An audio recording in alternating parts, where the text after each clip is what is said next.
오늘은 더 깊은 곳으로라는 제목으로 우리 함께 말씀 나누도록 하겠습니다.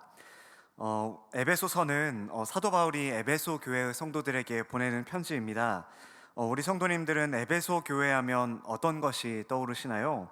우리가 계속해서 살펴보고 있지만 이 요한계시록에서 가장 첫 번째 등장하는 교회가 바로 에베소 교회였습니다. 이 에베소 지역은 어떤 지역이었냐면 굉장히 풍요로운 도시였습니다.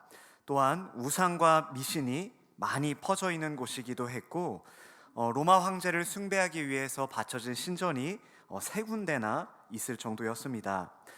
이뿐만이 아니라 풍요를 상징하는 이 아데미 여신을 섬기는 신전도 있었고, 귀신을 쫓는 마술과 부적을 판매한 일들도 잘 이루어지는 지역이 바로 이 에베소라는 지역이었습니다.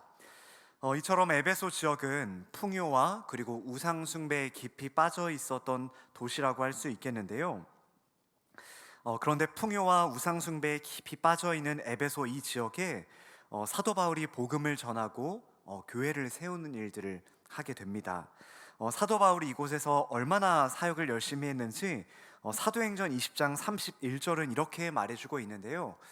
사도행전 20장 31절을 보면은, 그러므로 여러분이 일깨어 내가 3년이나 밤낮 쉬지 않고 눈물로 각 사람을 훈계하던 것을 기억하라 라고 이렇게 이야기하고 있습니다. 이 사도 바울이 이 우상의 도시에서 밤낮을 쉬지 않고 눈물로 한 사람 한 사람을 3년 동안이나 훈계했다라고 이야기를 하고 있지요. 그리고 바울이 때가 되어서 이곳을 떠날 때 모든 사람들과 함께 다 기도하고 크게 울면서 이 바울의 목을 끌어안기도 했습니다. 왜냐하면 에베소 성도들은 앞으로 바울을 보지 못한다고 생각하면서 몹시 슬퍼했기 때문이기도 했죠. 이처럼 에베소 교회의 성도들은 사도 바울이 쉬지 않고 정말 눈물을 흘리면서 밤낮을 가리지 않고 복음을 뿌렸던 곳이 이 바로 에베소 교회라고 할 수 있겠습니다. 그런데 여러분, 에베소서는 바울이 어떤 상황에 있을 때 쓴 편지라는 것을 우리 성도님들 알고 계시죠? 바로 바울이 감옥에 갇혀 있을 때 쓴 편지가 에베소서입니다. 바울이 로마 선교를 위해서 하나님의 부르심을 따라 이 배를 타고 바다를 건너 로마 감옥에 수감되죠. 그러던 중 바울이 이 에베소 교회의 소식을 듣게 되는데요. 그 소식이 어떤 소식일까요? 그것이 바로 오늘 본문 15절에 이렇게 나와 있는데요. 우리 한번 오늘 15절 말씀 다 같이 한번 읽어보겠습니다. 이로 말미암아 주 예수 안에서 너희 믿음과 모든 성도를 향한 사랑을 나도 듣고. 아멘. 바울은요, 이 로마 감옥에서 에베소 교회에 대한 소식을 들었는데 아주 아름다운 소식을 들었습니다. 에베소 교회는 믿음과 사랑이 가득한 교회였다라는 것이죠. 에베소 교회 성도들이 하나님을 향한 예수님 안에서의 믿음이 있고 모든 성도를 향한 예수 안에서의 사랑이 있다라는 너무나 기쁜 소식을 사도 바울이 이 감옥에서 듣게 된 것이었습니다. 이렇게 에베소 교회는요, 하나님에 대한 믿음이 좋을 뿐만이 아니라 성도가 서로를 사랑하는 그런 아름다운 교회였다라는 소식을 사도 바울은 감옥에서 듣게 되었다라는 것입니다. 이런 아름다운 소식이 로마 감옥에 있는 바울에게 전해졌다라는 것이죠. 바울이 그렇게 3년 동안 밤낮으로 쉬지 않고 눈물로 한 사람 한 사람을 그렇게 가르쳤던 에베소 교회가 이렇게 아름다운 교회로 성장했다는 소식을 들었을 때 바울의 마음이 어땠을까요? 너무나 기쁘고 감사하지 않았을까요? 그래서 오늘 본문 16절은요, 바울에 대해서 이렇게 말해주고 있습니다.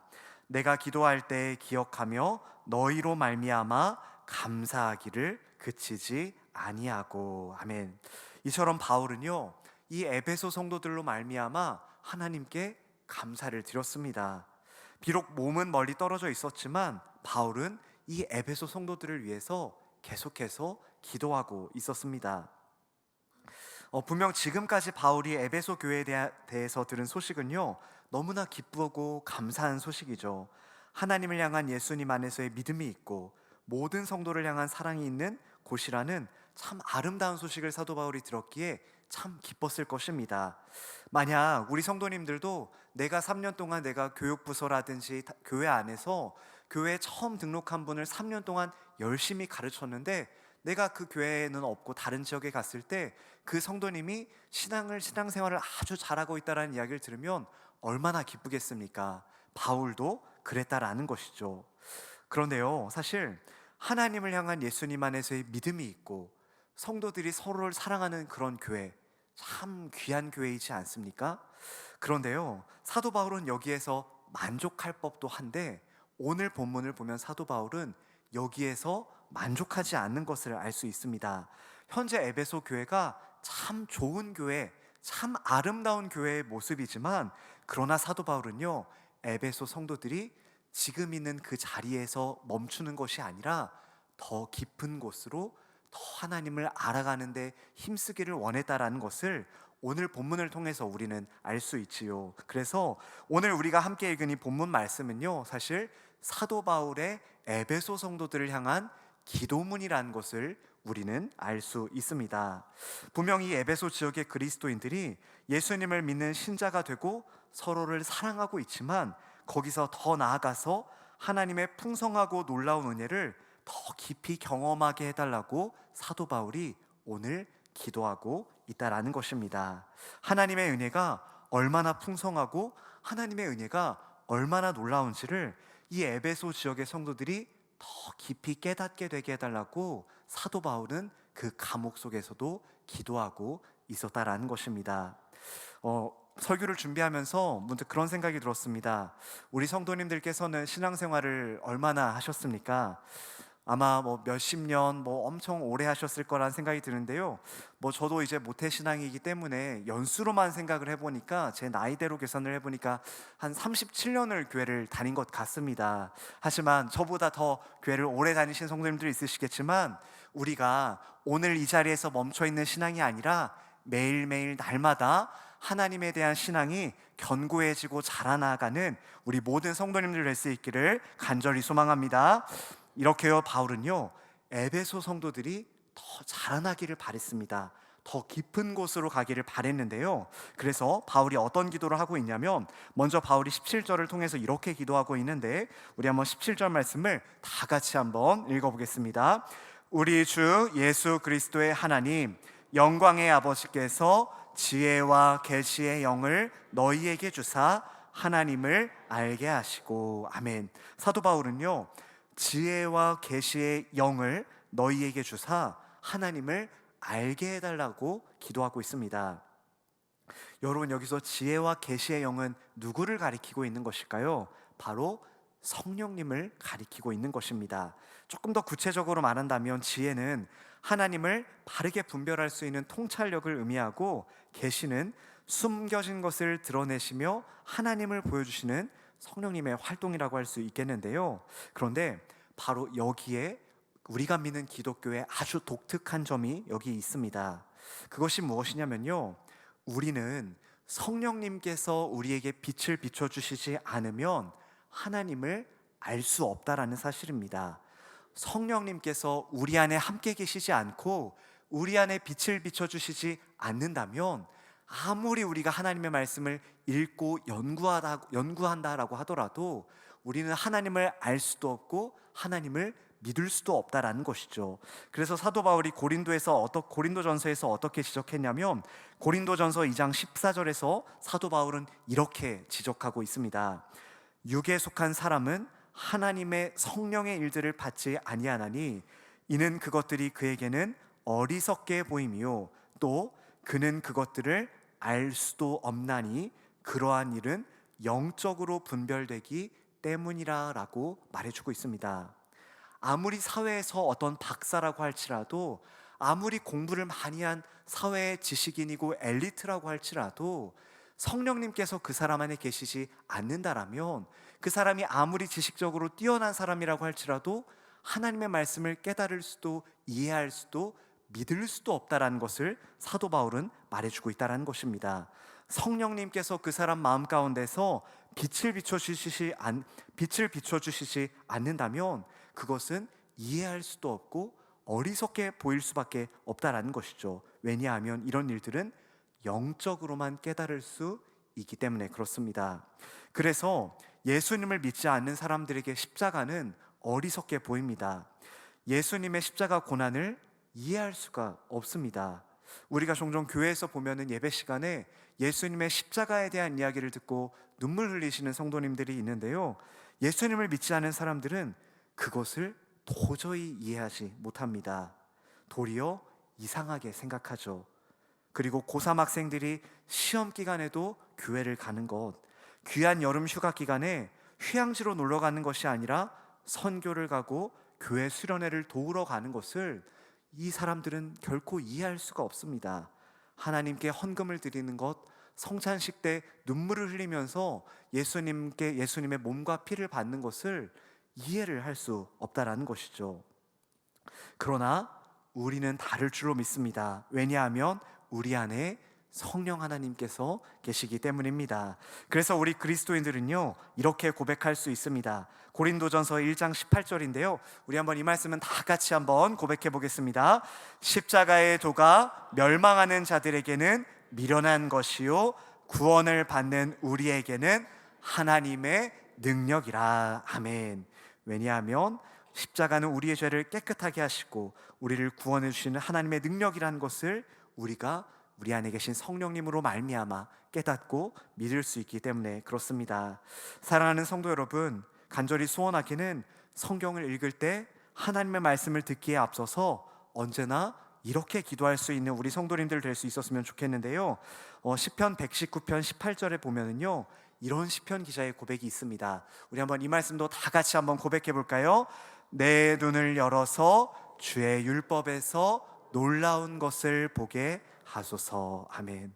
내 눈을 열어서 주의 율법에서 놀라운 것을 보게 하소서. 우리가 하나님의 말씀을 읽기 전에, 특별히 교회에 나와서 예배를 드리기 앞서서 이 말씀을 기억하면서 하나님, 나의 눈을 열어서 하나님의 율법에서 놀라운 것을 깨닫게 해달라고 할 수 있는, 기도할 수 있는 우리 모든 성도님들 될 수 있기를 간절히 소망합니다. 그리고 우리 아까 찬송가 195장의 3절의 가사에도 이런 가사가 있었는데요, 성령이여 우리 성경 읽을 때 그 속에서 빛을 보게 하옵소서.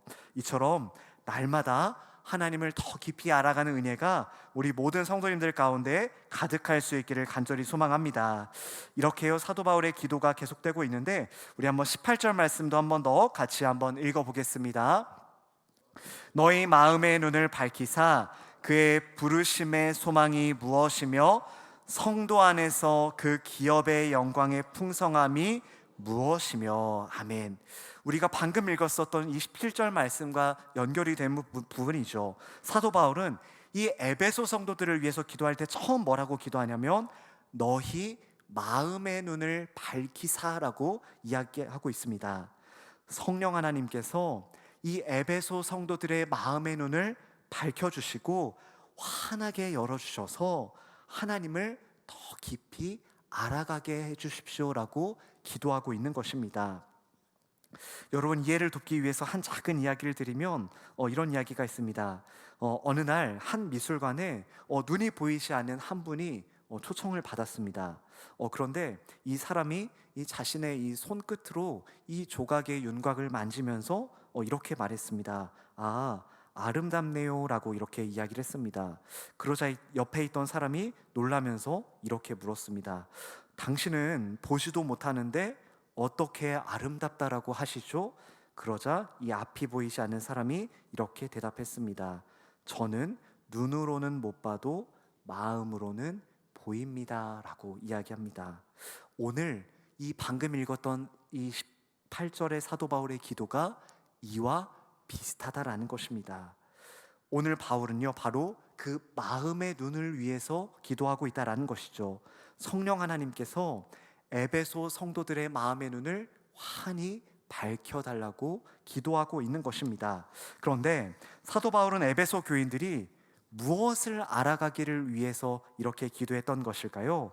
그것을 오늘 성경은요, 우리에게 세 가지로 말해주고 있는데 그 첫 번째가 뭐냐면요, 바로 부르심의 소망이 무엇인지를 알게 해달라는 기도였다라는 것입니다. 오늘 본문 18절 다시 한번 보시면요, 사도 바울은 이렇게 이야기합니다. 너희 마음의 눈을 밝히사 그의 부르심의 소망이 무엇이며 라고 이야기합니다. 사도 바울은요, 에베소 성도들이 하나님께서 이들을 부르신 소망이 무엇인지를 깨닫기 원했습니다. 이 부르심의 소망이란 구체적으로 무엇을 말하는 걸까요? 여러분, 그 앞에 있는 에베소서 1장에 보면요, 바울은 하나님께서 우리를 하나님의 자녀로 부르신 이유를 에베소서 1장 4절부터 6절에 이렇게 기록하고 있는데, 우리 한번 조금 길지만 4절부터 6절까지의 말씀을 한번 다 같이 읽어보겠습니다. 곧 창세전에 그리스도 안에서 우리를 택하사 우리로 사랑 안에서 그 앞에 거룩하고 흠이 없게 하시려고 그 기쁘신 뜻대로 우리를 예정하사 예수 그리스도로 말미암아 자기의 아들들이 되게 하셨으니 이는 그가 사랑하시는 자 안에서 우리에게 거저 주시는 바 그의 은혜의 영광을 찬송하게 하려는 것이라. 아멘. 바로 우리 이 자리에 있는 우리 한 사람 한 사람을 하나님의 자녀로 부르신 이유가 이렇다라고 사도 바울은 말해주고 있는 것입니다. 우리 한 사람 한 사람을 하나님 앞에서 거룩하고 흠이 없는 하나님의 자녀로 부르셨다라는 것이죠. 그리고 그런 우리의 존재 자체가 하나님께 영광이 되는, 하나님께 영광의 찬송으로 우리 한 사람 한 사람이 올려진다라는 것을 사도 바울은 말해주고 있는 것입니다.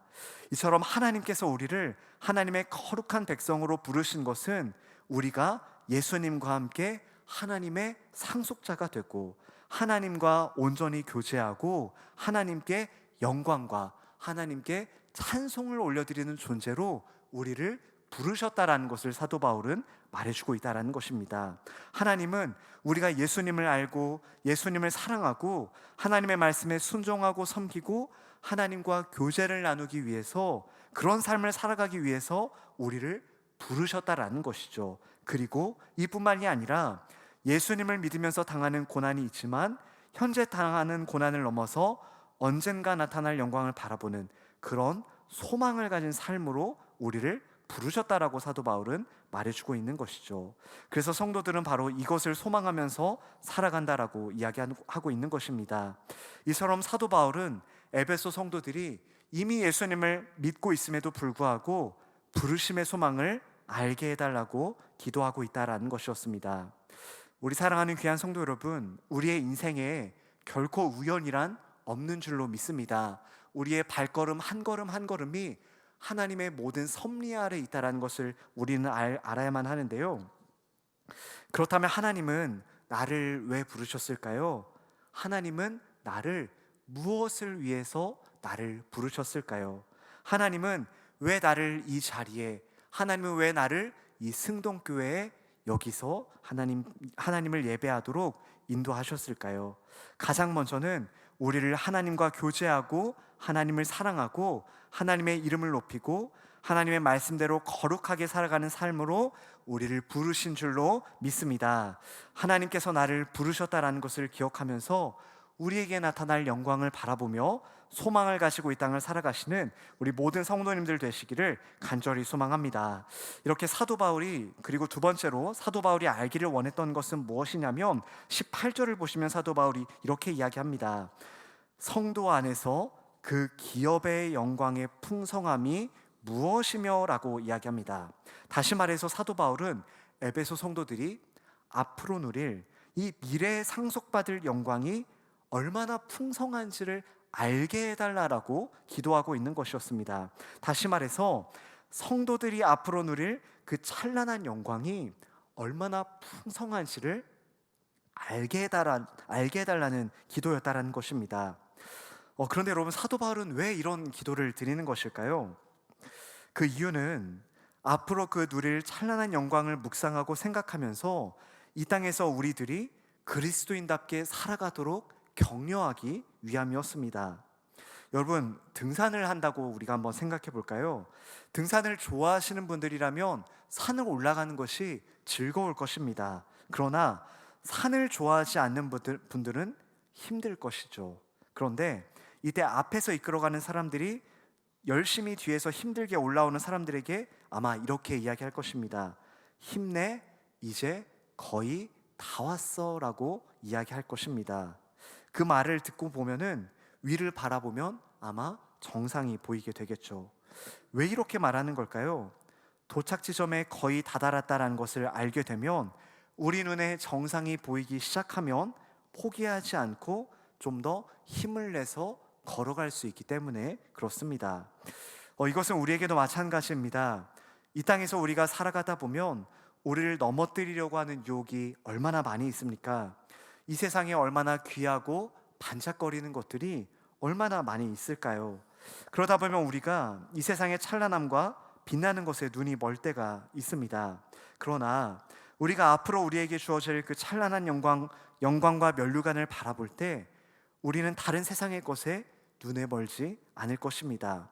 물론 오늘 본문에 나오는 이 기업의 영광이 얼마나 찬란하고 풍성한지 그것을 아주 구체적으로는 표현하기가 어렵겠지만 마치 거의 다 왔어 힘내라고 말하는 것처럼 우리가 주님이 주실 그 영광스러운 미래를 바라볼 때 이 땅에서 거룩하게 정결하게 하나님의 말씀대로 살아갈 위로와 격려가 되어 줍니다. 그 위를 우리는 예수님에게서도 찾아볼 수 있는데요. 히브리서 12장 2절을 보면은 예수님에 대해서 이렇게 말해주고 있는데요. 이 말씀은 제가 한번 읽어보겠습니다. 믿음의 주요 또 온전하게 하시는 이인 예수를 바라보자. 그는 그 앞에 있는 기쁨을 위하여 십자가를 참으사 부끄러움을 개의치 아니하시더니 하나님 보좌 우편에 앉으셨느니라 라고 이야기합니다. 예수님을 바라보자라고 이야기하면서 뭐라고 이야기하냐면 그는 그 앞에 있는 기쁨을 위하여 십자가를 참으사 부끄러움을 개의치 아니하시더니 하나님 보좌 우편에 앉으셨다라고 말해주고 있습니다. 예수님도 십자가를 참으시고 부끄러움을 참아냈던 이유는 바로 예수님의 앞에 있는 기쁨을 위해서 이 고통과 이 부끄러움을 감내했다라는 것이죠. 이것은 이 땅에서 그리스도인으로 살아가는 우리도 마찬가지입니다. 그래서 고린도후서 4장 17절도 이렇게 증거하는데요. 우리 한번 이 말씀도 한번 다 같이 한번 읽어보겠습니다. 우리가 잠시 밟는 환난에 경한 것이 지극히 크고 영원한 영광에 중한 것을 우리에게 이루게 함이니 아멘. 우리가 이 땅에서 그리스도인답게 살아가다 보면 때로는 친한 친구가 떠날 때가 있습니다. 손해도 볼 때가 있고 고난도 겪을 때가 있지요. 하지만 성경은 이야기합니다. 이것들은 앞으로 우리가 누릴 영원한 영광의 무거운 것에 비하면 아주 작은 것이다라고 성경은 말해주고 있는 것이죠. 사랑하는 우리 귀한 성도 여러분, 이 세상을 살아가면서 그리스도인답게 사는 것이 힘들 때, 또 교회 안에서 섬기는 것이 지치고 힘들 때 하나님이 우리에게 주실 찬란하고도 영광스러운 미래, 오늘 본문의 표현대로 그 기업의 영광의 풍성함을 묵상하는 우리 모든 성도님들 될 수 있기를 간절히 소망합니다. 그러면서 우리 자신에게 힘들 때 이렇게 고백할 수 있었으면 좋겠습니다. 나에게는 하나님이 주실 상이 있다. 나에게는 하나님이 주실 찬란하고도 영광스러운 미래가 기다리고 있다라고 고백할 수 있는 우리 모든 성도님들 될 수 있기를 간절히 소망합니다. 우리가 그렇게 하나님이 우리에게 주실 그 찬란한 영광스러운 미래를 묵상하고 바라볼 때 우리는 우리에게 힘겨운 이 땅에서의 그리스도인으로 살아가면서 힘겨운 것들을 넉넉하게 이겨내게 될 것입니다. 마지막 세 번째로 우리가 살펴볼 것은 무엇이냐면 우리에게 베푸신 능력이 얼마나 큰지를 알게 해달라는 사도 바울의 기도였습니다. 우리 한번 오늘 본문 19절 말씀 우리 한번 다 같이 한번 읽어보겠습니다. 그의 힘의 위력으로 역사하심을 따라 믿는 우리에게 베푸신 능력의 지극히 크심이 어떠한 것을 너희로 알게 하시기를 구하노라. 아멘. 바울은 이야기합니다. 우리에게 베푸신 능력의 지극히 크심이 어떠한 것을 너희로 알게 하시기를 구하노라 라고 이야기합니다. 우리에게 앞으로 베푸실 능력이 아니라 우리에게 주어진 하나님의 놀라운 큰 능력을 사도 바울은 에베소 성도들이 알기를 원했다라는 것입니다. 우리 안에 베푸신, 우리에게 역사하고 있는 그 하나님의 놀라운 능력을 에베소 성도들이 알게 되기를 사도 바울은 기도했다라는 거죠. 그렇다면 이 능력이 어떤 능력일까요? 조금 길지만 우리 뒤에 있는 20절부터 22절까지의 말씀을 우리 같이 한번 읽어보겠습니다. 그의 능력이 그리스도 안에서 역사하사 죽은 자들 가운데서 다시 살리시고 하늘에서 자기의 오른편에 앉히사 모든 통치와 권세와 능력과 주권과 이 세상뿐 아니라 오는 세상에 일컫는 모든 이름 위에 뛰어나게 하시고 또 만물을 그의 발 아래에 복종하게 하시고 그를 만물 위에 교회의 머리로 삼으셨느니라. 아멘. 하나님의 능력을 어떻게 소개하고 있냐면 십자가에 못 박혀 죽으신 예수 그리스도를 죽음에서 다시 살리신 능력, 예수 그리스도를 하늘에 계신 하나님 우편에 앉게 하시고 모든 지배자와 권세자들과 왕들, 오늘만의 세상의 이 사람들이 아니라 다음 세상에 있는 그 누구보다 뛰어나게 하시는 능력, 만물을 예수 그리스도의 발 아래 두시고 예수 그리스도를 교회의 머리로 삼으시는 능력이다라고 사도 바울은 우리에게 베푸신 능력의 지극히 크심이 이러한 것이다 라는 것을 20절부터 22절에서 이렇게 증거해주고 있다라는 것입니다. 이처럼 사도 바울은 우리에게 베푸신 하나님의 능력이 이렇게 크다라는 것을 에베소 성도들이 알게 되기를 원했다라는 것을 오늘 본문을 통해서 우리는 알 수 있습니다. 하지만 사랑하는 우리 귀한 성도 여러분, 그럼에도 불구하고 사실 우리는 이미 알고 있죠. 하나님이 어떤 분인지, 세상을 창조하시고 전지전능하시고 참 위대하신 능력의 하나님이라는 것을 아마 여기 계신 분들은, 모르는 분들은 아마 아무도 없을 것입니다. 하지만 우리는 종종 하나님이 어떤 분인지를 알고 믿는다라고 하면서 사실은 온전히 믿지 못할 때가 얼마나 많은지 모릅니다. 아마 이 자리에 있는 저를 포함해서 우리 모두가 그럴 것입니다. 어찌 보면 하나님을 믿고 그 길을 걸어갔지만 두려움 때문에 자신의 아내 사라를 누이라고 했던 아브람처럼 우리 모든 이들이 하나님이 어떤 분인지를 알고 있지만 그러나 정말로 우리에게 두렵고 어려운 일이 찾아왔을 때 그 하나님을 온전히 신뢰하지 못할 때가 너무나 많이 있다는 것을 고백합니다. 하나님이 참으로 놀라운 능력의 하나님이라는 것은 분명히 알고 있지만, 그것을 믿고 고백하지만 여전히 우리의 삶 속에서 이를 온전히 믿지 못하고 두려움에 떨 때가 참으로 많다라는 것이죠. 문득 설교를 준비하면서 우리 입장에 너무나 비슷하게 서 있었던 한 사람이 떠올랐는데요. 여러분, 열왕기하 6장을 보면 아람 군대가 이스라엘에 이렇게 쳐들어온 그런 내용이 소개가 되어 있습니다. 그런데 이 아람 군대가 방향을 바꾸어서 엘리사 선지자가 살던 성으로 진격하게 됩니다. 그래서 이 아람 군대가 엘리사가 살던 이 도단이라는 성을 포위하게 되는데요.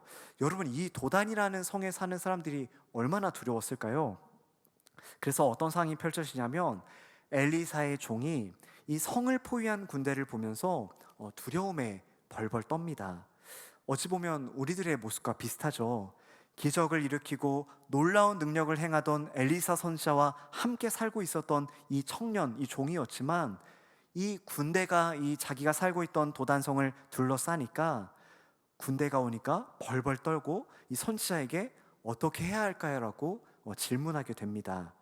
그런데 여러분, 이때 엘리사가 무엇이라고 이야기하냐면요, 열왕기하 6장 16절에 보면 엘리사 선지자가 이렇게 이야기합니다. 대답하되 두려워하지 말라. 우리와 함께한 자가 그들과 함께한 자보다 많으니라 하고 라고 이야기합니다. 이 두려워하는 이 청년에게 뭐라고 이야기하냐면, 두려워하지 말라. 우리와 함께한 자가 저기 우리 성을 둘러싸고 있는 군대보다 많다라고 이야기합니다. 그러면서 엘리사가 어떤 기도를 하나님께 드리냐면요, 그 뒤에 나와 있는 17절에서 엘리사가 이렇게 기도합니다. 우리 한번 이 말씀 다 같이 한번 읽어보겠습니다. 기도하여 이르되 여호와여 원하건대 그의 눈을 열어서 보게 하옵소서 하니 여호와께서 그 청년의 눈을 여심해 그가 보니 불말과 불병거가 산에 가득하여 엘리사를 둘렀더라. 아멘. 엘리사가 이 청년의 눈을 열어서 보게 해달라고 기도할 때 이 청년은 엘리사를 둘러싸고 있는, 지키고 있는 불말과 불병거를 보게 되었다라는 것입니다. 사랑하는 성도 여러분, 바로 오늘 본문의 사도 바울의 기도와 너무나 똑같지 않습니까? 간절히 소원하기는 엘리사가 이 청년을 위해 기도할 때 하나님께서 청년의 눈을 열어주셨던 것처럼 하나님께서 오늘 이 자리에 있는 우리의 마음의 눈을 밝히사 놀라운 하나님의 능력의 손길을 깨닫는 우리 모든 성도님들 될 수 있기를 간절히 소망합니다. 우리가 인생길을 걸어갈 때 내가 혼자 그냥 걸어가는 것이 아니라 오늘 본문에 소개된 그 하나님의 놀라운 능력이 오늘도 우리와 함께하고 우리 안에 역사하고 여전히 일하시고 계신다는 것을 깊이 깨닫는 은혜가 우리 모든 성도님들에 가득할 수 있기를 간절히 소망합니다. 말씀을 맺겠습니다. 오늘 감옥에 있던 사도 바울은 에베소 교회가 충분히 잘하고 있었지만, 믿음과 사랑이 있는 아름다운 교회로 자라나고 있었지만 여기에서 만족하지 않았습니다. 더욱 깊은 자리로 들어가라고, 더욱 하나님을 아는 은혜가 있게 해달라고 이들을 위해 기도하고 있는 것을 우리는 보게 됩니다. 에베소 성도들의 영적인 눈이 활짝 열려서 하나님께서 나를 부르신 소망이 무엇인지, 앞으로 우리가 누릴 기업의 영광의 풍성함이 얼마나 놀라운지, 우리 안에 역사하신 하나님의 놀라운 능력이 얼마나 큰지를 에베소 성도들이 알게 해달라고 사도 바울은 기도하고 있었습니다. 이처럼 오늘 사도 바울의 기도는 한마디로 이야기한다면 영적인 눈이 활짝 열리게 해달라는 사도 바울의 기도입니다. 사랑하는 우리 귀한 성도 여러분, 우리의 영적인 눈이 열릴 때 우리는 부르심의 소망, 우리의 인생의 방향이 더 잘 보이게 될 것입니다. 우리의 마음이 성령의 조명으로 환하게 밝혀질 때 우리가 앞으로 누릴 찬란하고도 영광스러운 미래를 바라보게 될 것이고, 우리가 이 땅에서 더욱 하나님께서 기뻐하시는 삶을 살아가는 위로와 용기가 될 것입니다. 그리고 더 나아가서 내가 혼자 믿음의 싸움을 하고 길을 걸어가는 것이 아니라 지금 오늘도 나와 함께 하시는 하나님의 능력이 오늘도 나에게 함께하고 있다는 것을, 역사하고 있다는 것을 깨닫고 경험하는 우리 모든 성도님들의 삶이 될 수 있기를 주님의 이름으로 간절히 축원합니다. 이 시간 우리 말씀을 기억하면서 우리 함께 두 가지를 놓고 함께 기도하면 좋겠는데요.